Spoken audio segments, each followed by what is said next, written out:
코로나 치료제 한일대전 보고 싶다.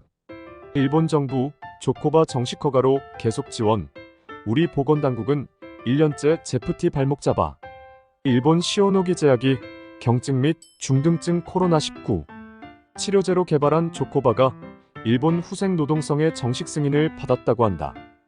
후생노동성 전문가위원회가 지난 4일 조코바의 임상시험 데이터 등을 검토한 결과 문제가 없다며 후생성의 정식 허가를 권고함에 따라 예견된 일이었다.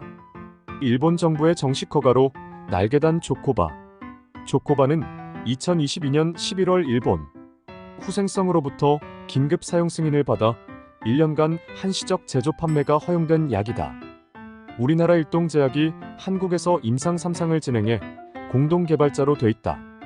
시오노기 측이 지난해 6월 정식 승인을 신청했고 긴급 사용 기간은 허가 결정이 날 때까지 자동 연장됐다.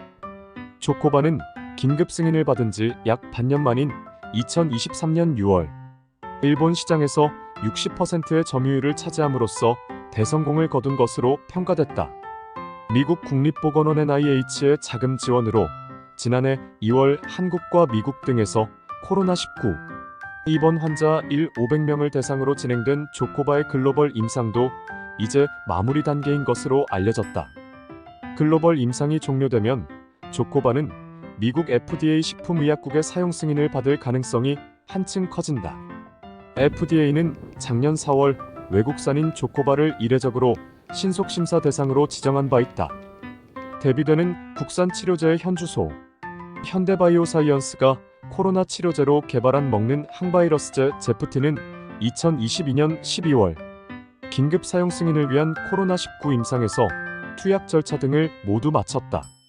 사실상 임상을 마치고 임상 결과 탑라인 작성에 돌입한 것이다. 제프티와 조코바의 임상 종료 시점은 불과 45개월 차이에 불과하다. 하지만 제프티를 조코바와 현주소를 비교하면 하늘과 땅만큼 차이가 난다. 우리 보건당국의 스탠스나 행보가 일본 정부와 달라도 너무 다르기 때문에 빚어진 결과다. 현대바이오가 지난해 3월 제프티의 긴급 사용 승인을 식품의약품안전처에 신청해달라고 질병관리청에 요청했지만 1년이나 지난 현재 긴급 사용 승인은 신청조차 이뤄지지 않은 채 여전히 원점에서 맴돌고 있다. 지난 1년을 되돌아보면 코미디도 이런 코미디가 없다. 긴급 사용 승인 신청권자인 질병청은 1년 전 현대바이오가 긴승 신청권 행사를 요청하자 제프티-팍스로비드, 제프티-조코바 간 효능 비교 자료까지 받아 검토했다. 당시 질병청 내에는 제프티를 라게브리오 대체약으로 사용하자는 긍정적인 기류도 있었다고 한다. 그런데 질병청은 그해 5월 식약처 사전 검토를 받아보자며 식약처에 임상 데이터를 제출토록 회사에 요청했다.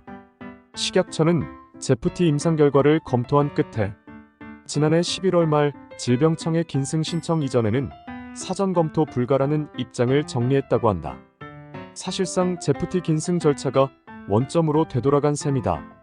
두 기관이 제프티 긴승이라는 총대를 매지 않으려고 시간 끌기를 했다는 비판이 나오는 이유다.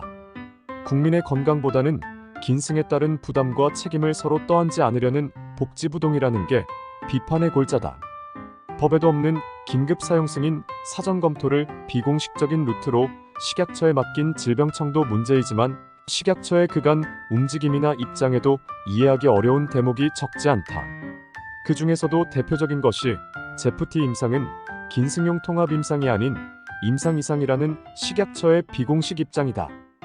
현대바이오의 홈페이지 공지를 보면 식약처는 오미크론 대유행 당시 공중보건위기 극복을 위해 제프티가 긴급 사용 승인을 받을 수 있도록 팍스로비드와 조코바의 임상 설계와 디자인, 임상 규모를 따르도록 행정 지도했다.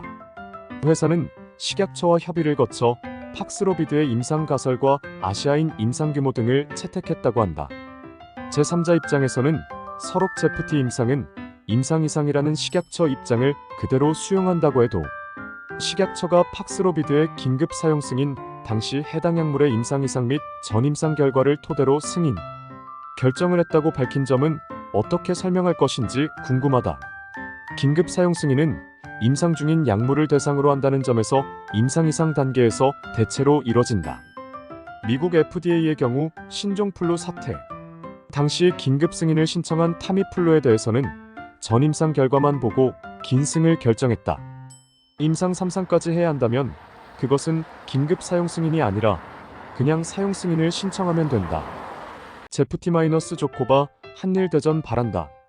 우리 보건당국의 처사를 일본 정부와 비교해보면 너무나 상반된다. 일본 정부는 자국산 조코바 탄생을 앞당기기 위해 범국가적 차원에서 임상자금 지원은 물론 다양한 정책적 지원을 아끼지 않았다. 조코바의 미흡한 약효나 부작용에 대한 일본 내 비판 여론에도 자국민의 건강과 애국심을 앞세워 긴급 승인을 밀어붙였다. 후생성은 조코바 임상 단계에서도 FDA 기준 12가지 개선 대상 증상을 5개로 파격적으로 줄이고 증상 유지도 개선으로 인정해주는 등 각종 특혜성 조치를 베풀었다. 긴승 직후 일본 정부는 팍스로비드 재고량이 195만 명분이나 있었지만 조코바를 1조 원어치나 선구매했다. 일본 정부의 전폭적인 지원은 코로나 사태에서 자국산 항바이러스제의 필요성을 절감한 데서 나왔다는 분석이다.